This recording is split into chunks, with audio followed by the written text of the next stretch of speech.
You know the saying, new year, new me. It's January, the start of the new year, which means it's officially time to hit the gym.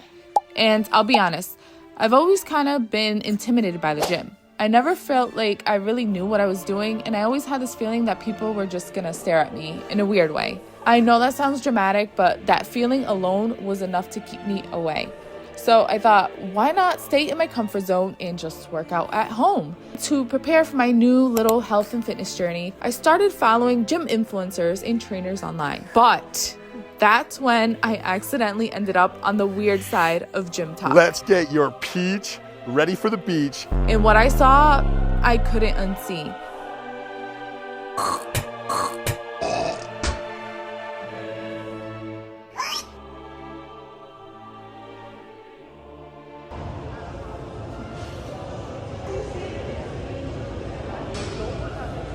This is when I realized something was very wrong. Look at me. Huh? I said, look at me. I think that's self-explanatory. Okay. Bruh. And listen, I'm not anti-gym content, I'm not anti-fitness, I'm not even, anti-filming, but somewhere along the way, gym etiquette completely disappeared. So let's talk about it. Let's go over some rules and examples of how not to act at a gym. Let's start with the behavior that genuinely makes everyone go, ugh. When did the gym go from being a place to working on yourself and your overall health to a place where you go film content in hopes of going viral? Don't walk past my video, bro. I said I'm recording right here, bro. You walking past my shit. Yes. Seriously, it became a full-blown production studio. And while most people are here trying to get a good workout in, influencers are more concerned with getting good footage, which leads to our next problem.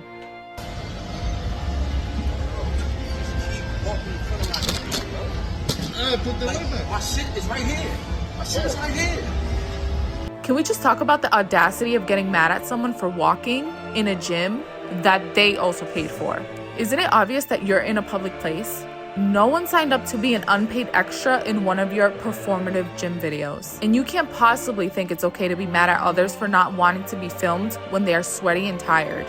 All while you're sitting in the middle of a gym pretending to work out. On another note, how do they get the courage to pop a tripod complete with a ring light in the middle of the gym? I don't know about you, but I get the slightest feeling of embarrassment anytime I attempt to take a quick selfie out in public. The gym is a shared public place where everyone is paying to be there, right? So if you're so desperate to get your content and require zero movement from other human beings, then simply do this at home. Which brings me to the next rule. This is where it stops being cringy and starts being uncomfortable. Like, why? Why do they think it's okay to ever do this? Filming your OF content in a gym like this is never okay. The same place you're rubbing and spitting on is the same place people go to touch with their bare hands. Nobody wants to contract diseases at a place where they're there trying to get healthy. We need to expose this behavior so they get the shame that they deserve. But unfortunately, what I've been seeing is normal guys getting shamed and getting accused of being a creep instead.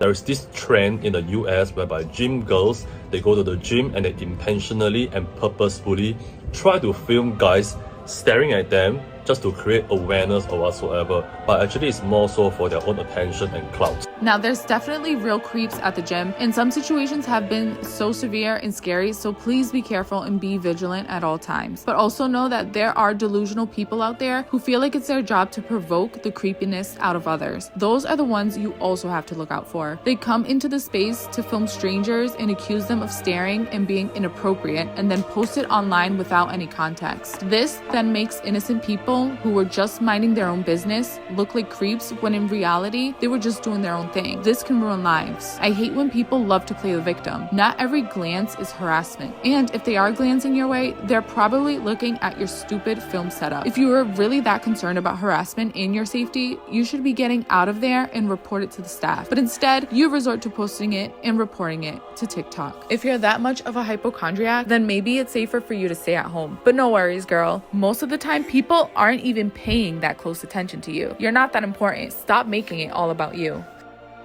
This is what it really comes down to with these gym influencers: main character syndrome. There's this delusional thinking that they're the center of attention, always, and everyone that comes into contact with them is just a character with a supportive role, or an NPC, if you will, in their story. Listen, go on and live your life, but don't treat people like they are peasants in your egomaniac world.